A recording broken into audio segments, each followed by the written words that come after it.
Bonjour! On poursuit notre série de vidéos sur les trois listes. Après avoir vu la catégorie enfant, on va maintenant regarder la catégorie grand public. La catégorie grand public, c'est une catégorie vraiment pour tout le monde. Fait que des gens qui sont pas nécessairement habitués de jouer à des jeux de société. Fait qu'on veut leur proposer les finalistes québécois 2016 qui risquent de les contenter, fait qu'ils vont les amuser, les égayer, qui vont les intéresser, même si ils n'ont pas d'expérience, de grande expérience de jeu. Fait que parfait pour un mononcle, une ma tante, de la famille, un peu tout le monde. Fait que notre premier finaliste, c'est Codename. Codename, c'est un jeu où on va positionner des cartes 25 cartes, une ligne, 5 lignes, 5 colonnes de cartes, avec des mots inscrits dessus. Lorsqu'on... Puis c'est ça, ces mots, on va diviser dans le fond l'ensemble des personnes qui vont jouer en deux équipes. Puis, vous voyez ici la petite grille, ça va être qu'est-ce qu'il va falloir faire deviner. Fait qu'il va y avoir une équipe bleue, une équipe rouge. L'équipe bleue va falloir qu'elle fasse deviner les mots en position bleu sur cette grille-là, puis rouge, les mots rouges. Mais c'est une seule personne de l'équipe qui voit cette petite grille-là. Les autres, dans le fond, vont voir qu'ils devinent ces mots-là. Puis comment cette personne va nous faire deviner ces mots-là? En donnant un mot et un chiffre. Comme par exemple, si elle dit animal 3, ben elle veut faire deviner 3 animaux dans la grille. Fait qu'elle va essayer de deviner ces mots. Il y a des mots de l'autre équipe, il y a des mots neutres. Il y a même un mot ici, vous voyez, un mot assassin. Si l'équipe désigne ce mot-là, ben elle a perdu immédiatement. Fait qu'elle ne peut pas donner n'importe quel indice. Fait qu'un petit jeu qui se joue en 15 minutes, une demi-heure, ok? Puis quand même intelligent d'essayer de donner des indices qui fonctionnent avec nos mots, qui ne fonctionnent pas avec ceux de l'équipe, puis éviter le mot assassin. Prochain finaliste, dans la catégorie toujours grand public, on a For Sale. For Sale, c'est un jeu qui est dans le paysage ludique anglophone depuis très longtemps, mais on a eu la chance cette année d'avoir une version française, avec un jeu de Stéphane Dora. Dans ce jeu-là, c'est un peu l'équivalent du Monopoly, mais version 15 minutes, une demi-heure, gros maximum. On va acquérir des maisons, fait que différentes cartes de maisons de numérotés de 1 à 30. 1 étant le petit trou pour sans-abri, 30 étant la grosse cabane et la grosse maison de riche. Et on va devoir, par un système d'enchères, aller acquérir ces éléments-là. Mais à la fin, on va en avoir tout le monde le même nombre. Puis par la suite, il va y avoir une deuxième phase du jeu où on va miser une de nos maisons pour des valeurs d'argent que vous avez sur les cartes. Ici, des valeurs qui vont varier entre 0 et 15 000. Fait que le but, c'est d'avoir le plus d'argent à la fin, autant l'argent de ces billets-là que de l'argent qu'on n'aurait pas misé dans la première phase de l'enchère.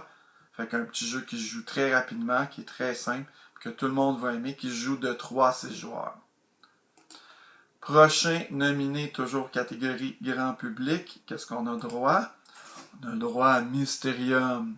Mysterium, pour ceux qui connaissent ces jeux-là, c'est un petit peu un mélange entre le Clou et Dixit. Fait qu'on il va y avoir un joueur qui est un fantôme qui va collaborer avec l'ensemble des joueurs. C'est un jeu foncièrement coopératif où on va devoir un petit peu comme dans le Clou traditionnel deviner pas un meurtrier, mais un arme du crime, un endroit, puis un personnage. Mais chaque joueur va faire ça avec des valeurs différentes sur un choix de réponse. Et comment ce choix de réponse-là va être présenté pour être deviné, mais c'est notre fantôme, il va avoir le paravent ici, il va sortir des cartes avec différentes images, ok?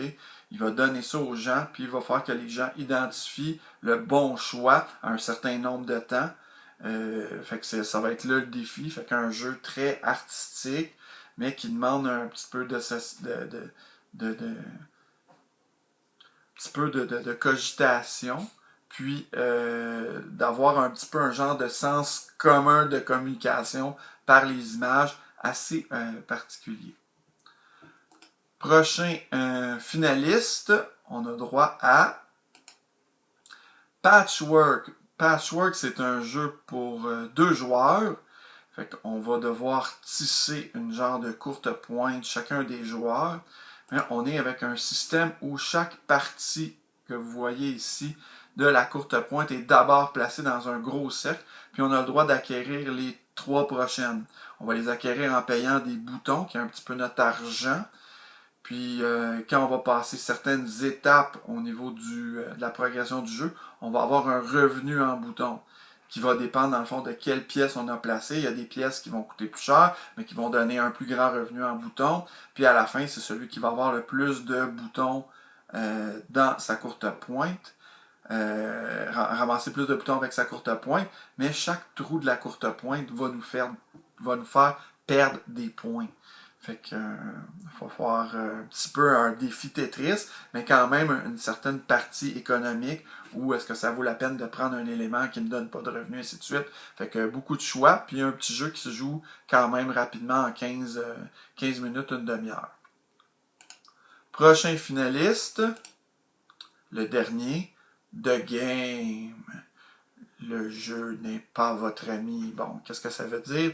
C'est un genre de petit jeu de patience. Fait qu'on va avoir un petit peu comme la patience, on va vouloir se débarrasser de nos cartes, puis on va pouvoir le jouer à plusieurs, mais on n'a comme pas le droit de communiquer. Fait qu'on va avoir une main où on va essayer, on va rapidement aller chercher des nouvelles cartes. Puis, on va avoir 4 piles que vous voyez ici, les 4 piles.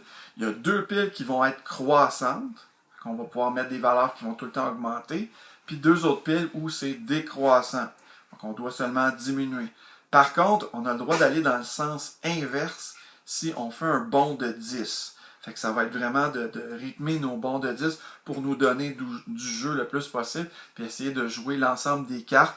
Le jeu est constitué seulement que d'un ensemble de cartes numérotées de 1 à 100, puis bon, certaines cartes d'aide de jeu là, pour avoir la séquence, l'ordre de la séquence, c'est croissant ou décroissant. Fait que des petits jeux pas trop compliqués, qui se jouent rapidement, puis qui vont pouvoir faire participer tout le monde dans votre famille.